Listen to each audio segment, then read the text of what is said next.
Hi, welcome back to Thone and Nibbles number 167, covering part of Galatians chapter 5, Christian Liberty.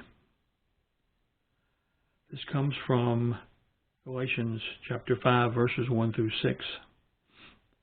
Stand fast, therefore, in the liberty by which Christ has made us free, and do not be entangled again with a yoke of bondage. Indeed, I, Paul, say to you that if you become circumcised, Christ will profit you nothing. And I testify again to every man who becomes circumcised that he is a debtor to keep the whole law. You have become estranged from Christ, you who attempt to be justified by law. You have fallen from grace. For we, through the Spirit, eagerly wait for the hope of righteousness by faith. For in Christ Jesus, neither circumcision nor uncircumcision avails anything, but faith working through love. So the real thing here is bondage and the law. Why is it in the Bible? The difference between law and grace is explained to all believers. And the communications is freedom versus bondage. Application to my life.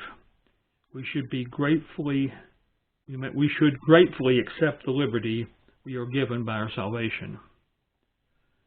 Why would we place ourselves in debt and thus in bondage to the law, having already been freed from this bondage by Jesus' great sacrifice on the cross? God says to me, Jesus did everything necessary for our salvation, and that's one of the key things about salvation by grace, is that you don't have to do anything but say yes. My personal response. Dear Lord, thank you for giving us a foolproof pathway to salvation. Remind us if we stray from this path. And that's what was going on here, is that they were, after being freed and being Gentile Christians, then people started trying to get them to add circumcision, the dietary laws and all kinds of other things to sacrifices to their Christianity to become better Christians.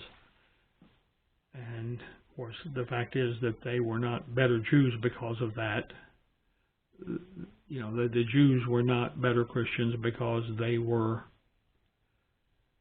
adherents to the law. So why would anyone expect that being a Gentile, that trying to obey those same laws that the Jews failed to obey, would be good for them or their religion?